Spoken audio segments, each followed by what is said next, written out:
Saya menyapa sahabat-sahabatku, pengacara Batak Tebal langsung dimanapun berada. Kali ini sahabat,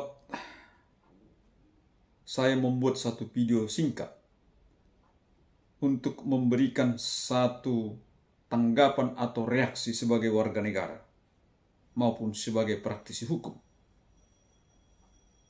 terkait ramainya diskusi-diskusi, perdebatan-perdebatan pro dan kontra menyangkut revisi Undang-Undang Tentara Nasional Indonesia, Undang-Undang Nomor 34 Tahun 2004. Kita melihat dulu sahabat, apa yang menjadi tugas dan fungsi Tentara Nasional Indonesia. Dalam pasal 6 sahabat dikatakan bahwa fungsi Tentara Nasional Indonesia adalah menangkal, itu yang pertama, menangkal terhadap setiap bentuk ancaman militer yang datang dari luar atau ancaman militer separatis. Kemudian adalah melakukan penindakan terhadap setiap bentuk ancaman militer tadi. Dan yang ketiga, melakukan pemulihan terhadap kondisi keamanan negara yang terganggu akibat kekacauan keamanan. Sebagaimana di Papua, sahabat.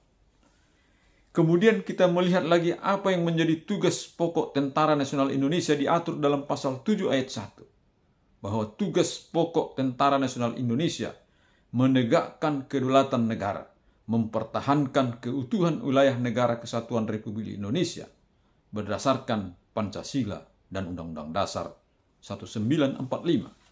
Kemudian sahabat, kita melihat bahwa yang menjadi alasan revisi Undang-Undang TNI ada 3 komponen utama yang mereka sampaikan, yaitu alasan usia pensiun TNI yang dianggap terlampau dini dengan merujuk misalnya negara Amerika, negara Singapura yang di atas usia pensiun TNI Indonesia.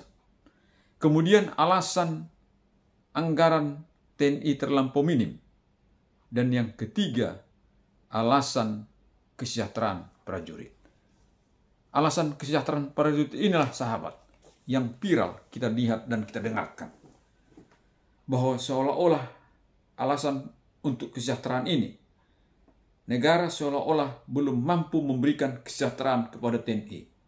Dan mengharapkan agar setiap TNI atau prajurit TNI dapat atau diberikan kesempatan untuk berbisnis atau berusaha. Bahkan ada sahabat-sahabat pendapat yang mengatakan bahwa di luar jam kerja, Tentara Nasional Indonesia masih bisa melakukan pekerjaan-pekerjaan seperti Grab atau ojek atau pekerjaan lain 3-4 jam setelah pulang kerja. Sahabat-sahabat, kita melihat bahwa negara seolah-olah ingin melepaskan tanggung jawabnya untuk mensejahterakan TNI dan menyuruh prajurit TNI menambah atau mencari kesejahteraan di luar jam kerjanya. Sehingga alasan inilah sahabat dikhawatirkan oleh banyak para pengamat bahwa Tentara Nasional Indonesia dikhawatirkan akan kembali kepada sistem dui fungsi ABRI. Sebagaimana alasan-alasan ini pernah terjadi pada masa Orde Baru. Di dalam setiap sektor kehidupan berbangsa, bernegara, bermasyarakat, dan beragama atau dimanapun, TNI pada saat itu terlibat karena alasan dui fungsi ABRI. Bahkan di kampus-kampus sahabat-sahabat, ada TNI dilibatkan dalam kaitan sistem dui fungsi ABRI. Oleh karena itu sahabat, pengacara Batak Tebal langsung juga tidak sependapat jika beban untuk mensejahterakan kehidupan TNI dibebankan kepada setiap prajurit atau institusinya. Negaralah yang punya tanggung jawab utama dan fokus bagaimana mensejahterakan Tentara Nasional Indonesia.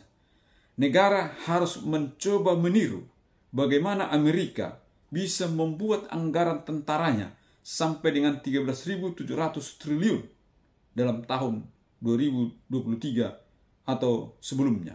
4 kali APBN Negara Kesatuan Republik Indonesia. Inilah seharusnya menjadi satu pemikiran bagi negara.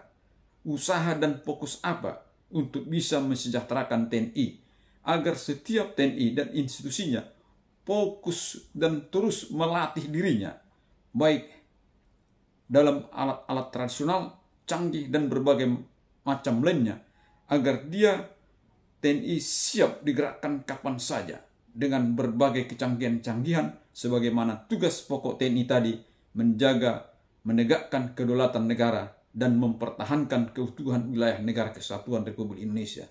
Itulah menjadi tugas pokok Tentara Nasional Indonesia, sehingga tidaklah patut dan etis tentara nasional masih dibebankan untuk mensejahterakan kehidupannya. Justru negara harus berkomitmen bagaimana mensejahterakan Tentara Nasional Indonesia atau prajurit Tentara Nasional Indonesia, anak-anak dan keluarganya, agar mereka juga fokus mengabdikan dirinya, hidup dan matinya terhadap bangsa dan negara, sehingga dia tidak lagi terpikir bagaimana akan kesejahteraan anak-anaknya, bagaimana pendidikan anak-anaknya, tetapi dia fokus bagaimana membela dan mempertahankan negara kesatuan Republik Indonesia dari segala ancaman apapun, dan siap digerakkan dan siap mati untuk bangsa dan negara sebagaimana janji dan sumpah prajurit. Demikianlah sahabat apa yang menjadi respon dari pengacara Batak Tembak Langsung. Walaupun berbeda, inilah demokrasi. Salam hormat bagi semuanya.